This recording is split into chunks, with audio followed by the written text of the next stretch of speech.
Bonjour à tous, bienvenue sur l'Argus.fr. Avec 15 millions d'exemplaires vendus dans le monde, la Clio est la voiture française la plus vendue.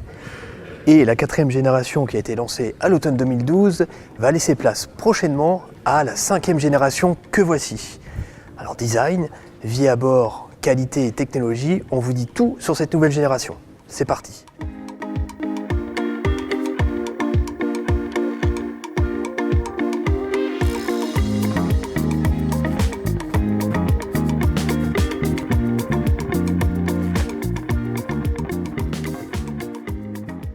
La Clio 4 a été lancée il y a presque 7 ans et malgré cela, elle reste toujours dans le coup. Son design plaît toujours autant aux clients. Alors pour la Clio 5, les designers ont préféré jouer la carte de l'évolution plutôt que de la véritable révolution de l'extérieur, un peu comme la Volkswagen Golf. Si les deux modèles se ressemblent, ils sont pourtant très différents. D'ailleurs, ils ne partagent aucune pièce de carrosserie en commun.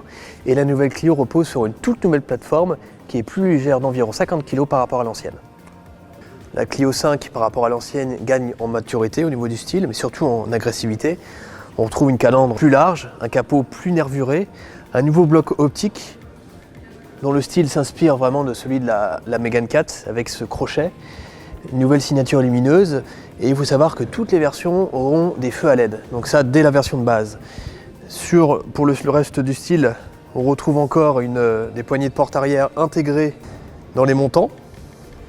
On a un arrière aussi qui a été complètement redessiné avec un bouclier plus massif, un bouclier intégralement peint, des feux en relief, donc comme sur la Mégane.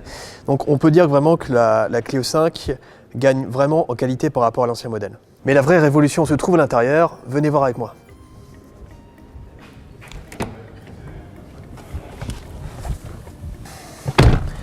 La vraie faiblesse de la Clio 4, ça a toujours été sa qualité perçue, qui était vraiment en deçà de ce que proposait la concurrence. Sur ce point, Renault a fait vraiment de gros efforts.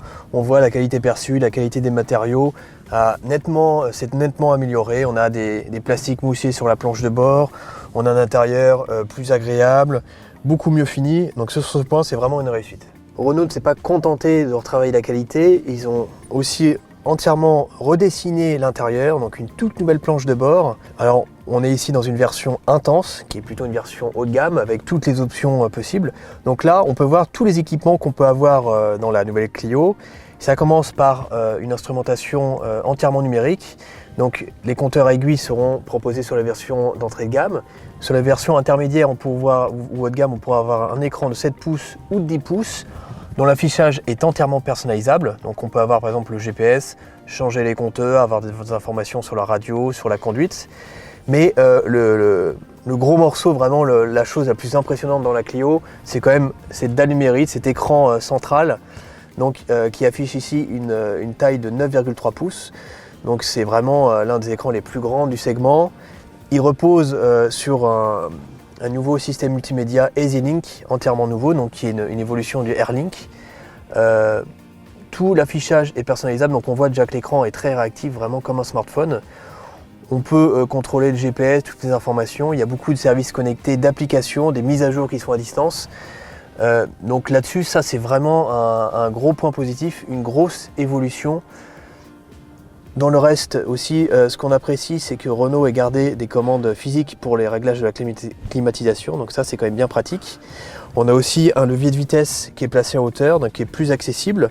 On a plus de rangement que dans l'ancienne Clio, notamment rangement central, une boîte à gants et l'ambiance aussi intérieure, donc là avec la personnalisation en orange, c'est vraiment un intérieur beaucoup plus agréable que dans l'ancien modèle. On retrouve aussi de nombreux systèmes d'aide à la conduite. Toutes les versions disposeront par exemple du freinage automatique d'urgence avec détection des piétons, de la reconnaissance des panneaux de signalisation et en fonction des finitions, on pourra avoir également, et ça c'est nouveau, la conduite autonome de niveau 2. Ça veut dire que le véhicule sera capable de gérer la vitesse dans les embouteillages, donc ça c'est pratique.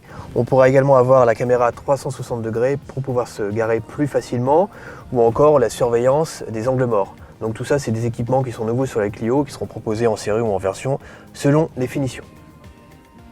Au niveau de la vie à bord, on a des sièges avant qui ont été redessinés, qui ont une assise plus longue, donc vraiment on est bien installé. Les sièges sont confortables, position de conduite parfaite avec des réglages de volant dans les deux sens. Donc là-dessus, ça c'est très bien. On peut avoir un accoudoir, donc on est vraiment bien installé. Mais là, on va aller voir comment c'est à l'arrière. Malgré un empattement légèrement raccourci par rapport à la Clio 4, on est plutôt bien à l'arrière. Vraiment pour deux adultes, c'est confortable. Et c'est surtout grâce au nouveau siège dont le dossier a été creusé. Donc ça permet de gagner un peu de place pour les genoux. Au niveau de la tête aussi, on est vraiment bien, donc on est quand même bien installé. Et autre point positif, les sièges donc, sont entièrement nouveaux, sont moins massifs, donc on a moins l'effet de confinement qu'on avait dans la Clio 4. On voit plus devant, on voit plus la route. Donc à l'arrière, c'est quand même très satisfaisant pour une citadine polyvalente. Au niveau du coffre, alors déjà première bonne chose par rapport à l'ancienne, on a une ouverture, un haillon beaucoup plus large, ce qui permet de mieux accéder au coffre. On a des formes très carrées. Et même sur les versions avec caisson de basse, donc on garde un même volume, parce que le caisson de basse est maintenant à une autre place, donc il ne prend plus la capacité. On a aussi un double plancher de coffre. Au niveau de la capacité globale, Renault annonce 391 litres, donc c'est beaucoup plus que l'ancienne qui était à 300 litres. Le seul point négatif qu'on pourrait trouver, c'est un seuil de chargement qui est assez haut.